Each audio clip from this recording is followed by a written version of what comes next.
Précédemment, dans Cartel Nord.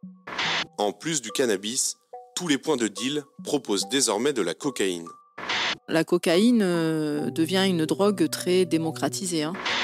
1 tonne, 740 kilos de cocaïne saisie sur le port de Marseille en 2022. Les collègues douaniers peuvent eux aussi, à un moment, être approchés par ces organisations criminelles. Que ce soit pour se défendre ou pour s'étendre, s'armer est donc devenu la norme. 49 morts, plus de 110 blessés, près de 150 fusillades.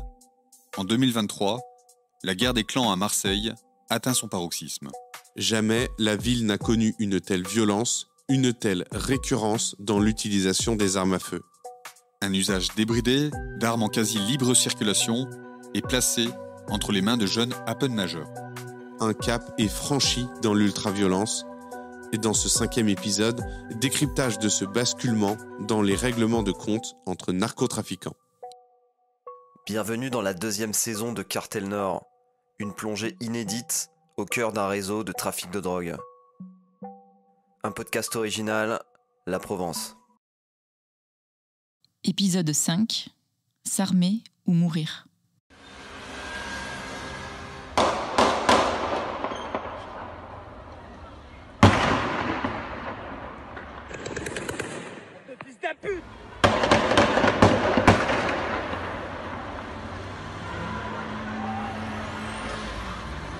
En 2023, l'enchaînement sans précédent de fusillades à Marseille marque un tournant dans les règlements de compte. Fini les actions ciblées sur des membres haut placés des organisations criminelles.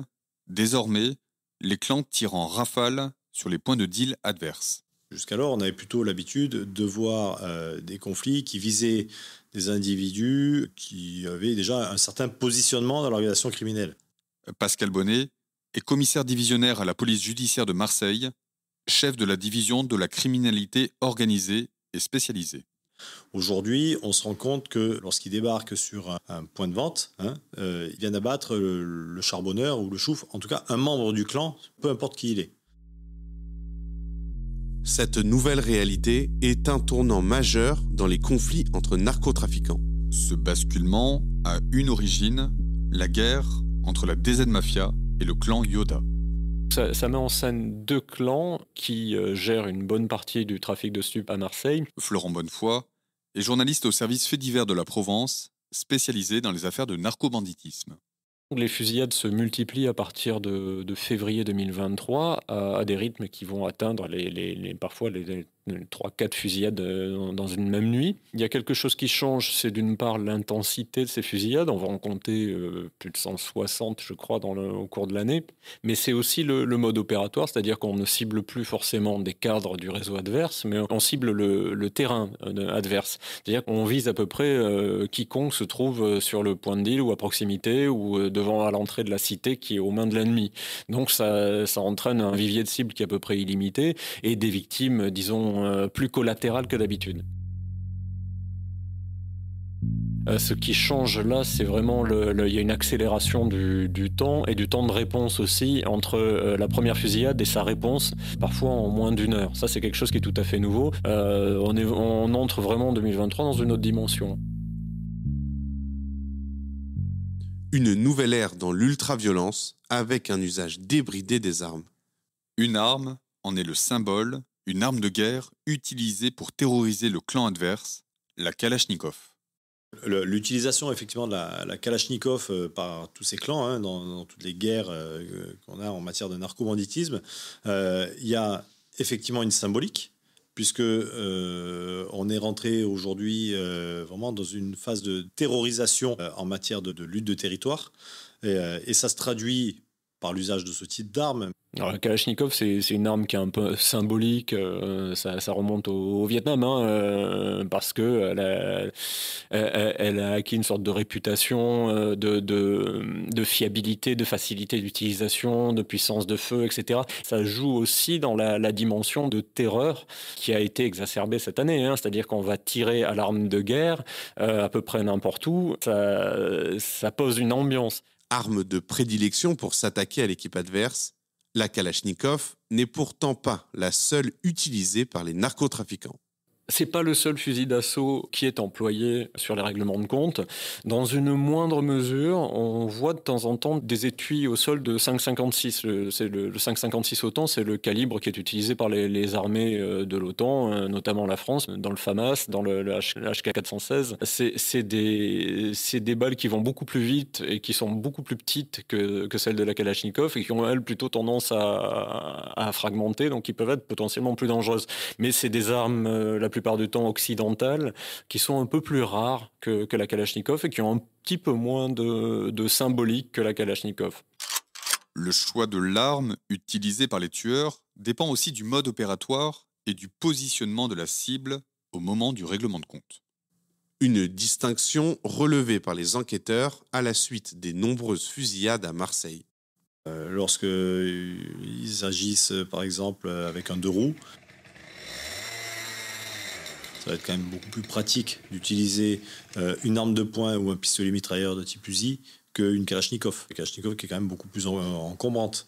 Voilà, je pense que ça va dépendre aussi de ce qu'ils ont sous la main, le moment venu, l'opportunité qu'ils ont alors qu'ils doivent monter à l'action. Parce qu'il y a des actions qui sont préparées et des actions qui le sont beaucoup moins. Où ils ont l'opportunité de monter sur leur cible. C'était pas forcément prévu à ce moment-là. Et donc, il est arrivé, on a eu dans des enquêtes où on a déterminé que les malfaiteurs, au dernier moment, il faut vite qu'ils trouvent une arme parce qu'ils savent que leur cible est à tel endroit. Et en urgence, ils arrivent à trouver une arme et là, ils prennent ce qui vient. Toujours à l'affût de la moindre opportunité, les trafiquants n'hésitent pas à innover. Des armes fabriquées en 3D sont désormais utilisées sur les scènes de crime. Je crois qu'on a 2 exemples actuellement sur le département d'armes imprimées en 3D qui ont été saisies. Et ça, c'est vraiment quelque chose de nouveau. C'est un phénomène dont on parle au niveau national. C'est un phénomène qui est connu. On sait que ça existe, mais on l'avait encore jamais rencontré. Et on l'a rencontré en 2023 pour la première fois. Alors les armes imprimées 3D, ça a eu beaucoup d'impact dans les médias. Pour l'instant, ça reste tout à fait anecdotique et ça risque de le rester. Ça reste un épiphénomène, d'une part parce que les armes classiques sont absolument pas difficiles à trouver, on n'est pas au Japon. Même si en théorie, la fabrication d'une arme imprimée 3D est accessible, en pratique, ça demande beaucoup de technique, ça demande un petit peu d'équipement et un certain savoir-faire, ça prend énormément de temps. Conséquence encore de cet usage débridé des armes, sur les points de deal de Marseille, désormais, c'est s'armer ou mourir. Aujourd'hui, on sent que les armes descendent de plus en plus bas dans le réseau. Avant, ils sortaient leurs armes pour monter sur leur cible. Aujourd'hui, les armes sont sur le point de vente pour protéger le point de vente, parfois même à proximité même du point de deal, afin que les personnes les plus exposées puissent s'en saisir pour se défendre si jamais elles étaient attaquées. Les points de deal les plus importants, aujourd'hui, sont toujours associés à une présence d'armes. Alors, l'arme n'est pas forcément portée par les charbonneurs, mais elle est toujours à proximité, soit dans un appartement, soit cachée, dehors, enterrée parfois. Et c'est des armes qui sont destinées à se défendre parce qu'ils ont intégré le fait qu'aujourd'hui, lorsque vous tenez un point de vente, vous êtes une cible potentielle. Donc, c'est intégré. Ils ont pris des mesures de précaution avec des armes pour se protéger éventuellement d'une attaque. Devenu un outil indispensable dans l'organisation des réseaux, les armes ont également une valeur symbolique. Une arme de poing à la cote chez les narcotrafiquants, c'est le Glock, comme le constate le commissaire divisionnaire Pascal Bonnet. Le Glock est très recherché, c'est une arme qui en impose, qui est à la mode, au même titre que vous avez le T-Max, le T-Max et le Glock. Chez le malfaiteur, c'est ça, je me souviens d'une affaire sur un règlement de compte où on interpelle en flagrant délit les auteurs de ce règlement de compte. Il y en a un qui avait un Glock 17 caché dans le coffre de la voiture. Lorsqu'on lui a pris, il a vraiment eu une réaction d'affect avec cette arme. Alors que c'est pas du tout l'arme qui avait servi au fait, c'était son arme à lui, personnelle. Il laquelle il comptait certainement se protéger. Et il a eu une réaction vraiment d'affect lorsqu'on a trouvé cette arme, parce que c'était son Glock, et le Glock a vraiment une symbolique, aujourd'hui, a pris cette valeur aux yeux des narcotrafiquants.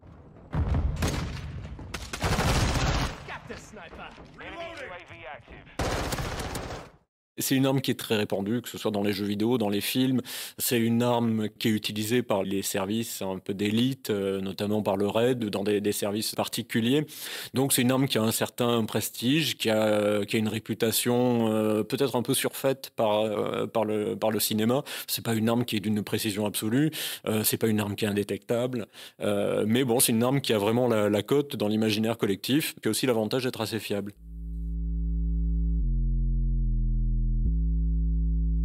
À Marseille, cette utilisation massive des armes à feu révèle une autre réalité. Ou plutôt, une question, comment les narcotrafiquants parviennent-ils à se les procurer aussi facilement ? Les armes à feu en Europe et même en France ne sont pas particulièrement rares. Il y a des armes dans beaucoup de greniers. On l'a vu lors des dernières campagnes de récupération des armes, disons, oubliées, en tout cas non déclarées en France. Les armes de chasse sont très récurrentes. On en trouve d'ailleurs parfois, ne serait-ce que pour protéger les points de deal, avec des cartouches de Brenneck, de chevrotine, qui ont quand même un pouvoir de dissuasion assez important. Après, les armes dites de guerre ou de tir sportif, c'est-à-dire les catégories A, les catégories B, pour un réseau criminel, ça ne pose aucun problème. C'est-à-dire que il n'y a pas un marché qui est ultra foisonnant, mais se fournir, que ce soit en Kalachnikov ou en armes de guerre ou de tir sportif qui a été, disons, remilitarisé, c'est pas du tout un problème, ça coûte pas forcément des sommes folles, parce que ça reste un marché de niche. Une arme, c'est pour un narcotrafiquant, c'est un outil de travail quelque part. Donc c'est pas, il n'y a pas besoin de volume monstrueux. Il suffit d'une arme quasiment par point de deal. Où là, on en a vu un petit peu plus, mais même si on multiplie les saisies par 4 ou 5, ça reste quand même à la marge.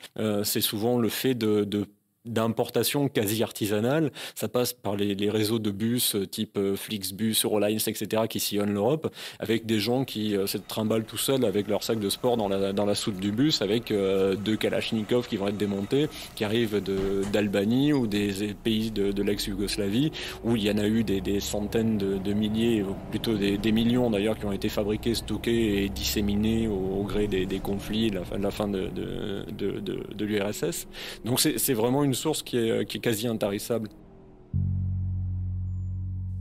Contrairement au trafic de stupéfiants, le trafic d'armes n'a donc pas de filière spécialisée. Aujourd'hui, c'est plutôt un marché d'opportunités. Le trafic d'armes n'a rien à voir avec le trafic de stupéfiants, en termes de flux et en termes de rentabilité.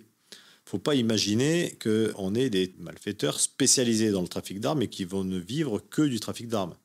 Si tel était le cas, ils ne feraient pas fortune. Vous prenez aujourd'hui une Kalachnikov qui va se vendre 2500 €. Vous allez l'acheter 500 € dans les Balkans. D'accord ? Donc vous allez faire sur une arme une marge de 2000 €. Ça représente quoi aujourd'hui, 2000 €? En matière de trafic de stupes, les marges sont 10 fois plus importantes. Et puis, la consommation de cette arme. C'est-à-dire que le gars qui va se mettre dans le trafic d'armes et vendre une arme à 2000 €, il va se faire 1500 ou à 2500 €, allez, il va se faire 2000 € de marge. Même s'il en vend 10, il aura gagné 20 000 €.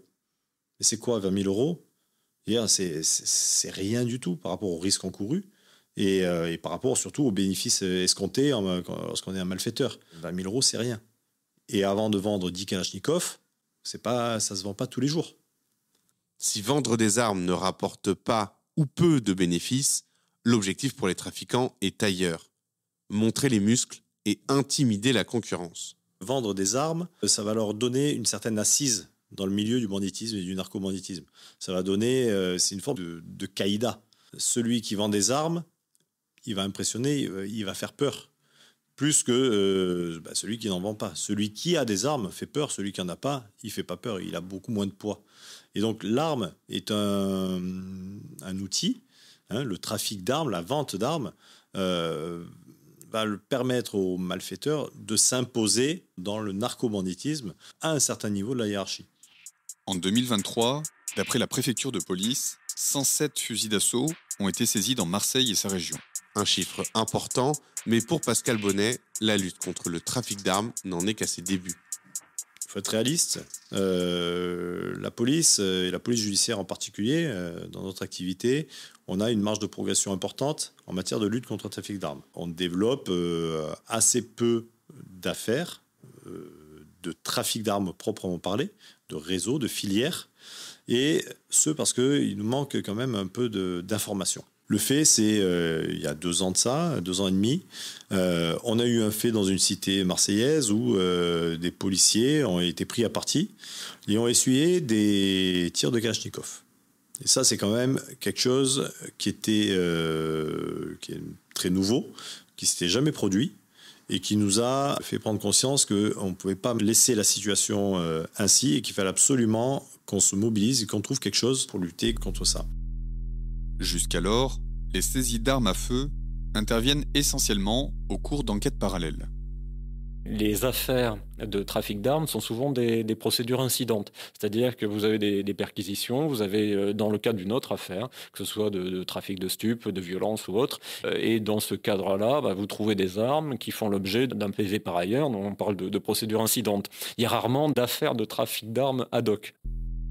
Pour renforcer la lutte contre le trafic d'armes, la police judiciaire de Marseille a récemment créé une cellule, baptisée Impact, dans le but de remonter les filières. L'idée, c'est quoi ? C'est de générer de l'information en matière d'armes. C'est-à-dire que, je vous ai dit tout à l'heure, on a peu d'informations sur les réseaux, les filières de trafic d'armes. Finalement, dans nos contentieux, l'arme est toujours l'accessoire d'une infraction principale. En matière criminelle, l'arme, c'est l'accessoire d'un règlement de compte. Donc on va s'attacher, nous, à retrouver les auteurs du règlement de compte, et lorsqu'on les trouve, finalement, savoir qui lui a vendu l'arme est devenu très accessoire dans la procédure. Et on va se concentrer sur l'incrimination de l'auteur de l'homicide. En matière de vol à main armée, c'est le même principe. On va se consacrer sur les auteurs du vol à main armée, sur l'élucidation, l'identification de ces auteurs, et on va pas forcément s'attacher à retracer l'origine de l'arme qui a servi au braquage. Donc c'est face à ce constat, on s'est dit il faut qu'on arrive à faire prendre conscience aux enquêteurs qu'il est important de travailler aussi sur l'accessoire.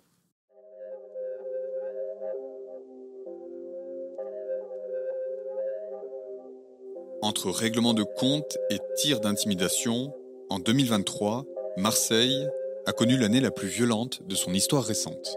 Fini le temps où seuls les membres haut placés des réseaux s'occupaient eux-mêmes des règlements de compte.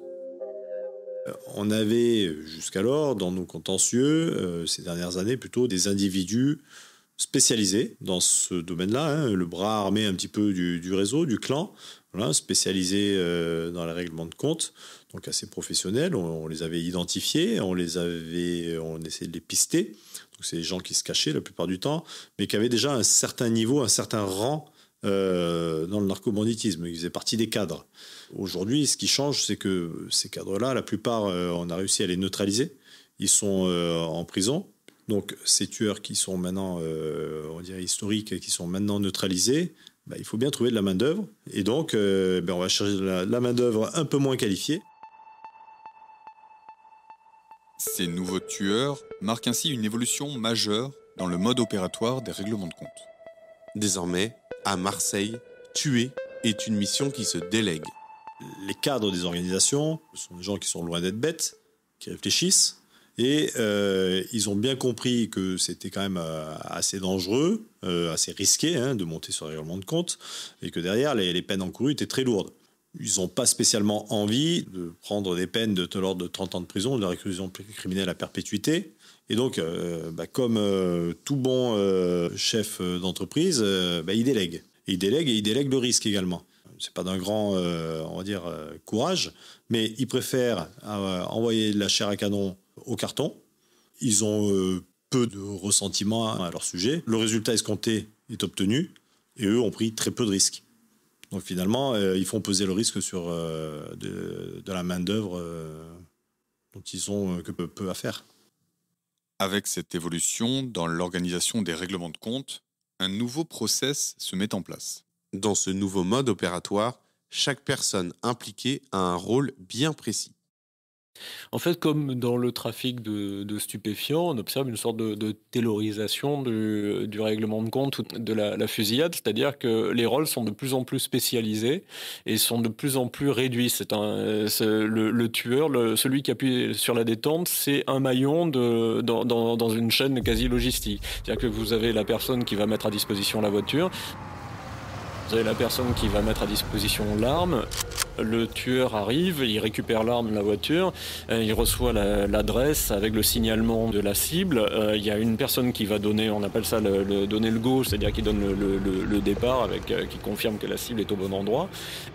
Et une fois que la cible a été traitée, disons, la voiture est ramenée à un point B avec l'arme qui est souvent brûlée dans la foulée à l'intérieur par un autre intervenant du réseau qui, lui, est un petit peu, disons, le nettoyeur qui va s'occuper d'effacer les traces. Donc vous avez autant de rôles que d'étapes dans le processus de règlement de compte, disons.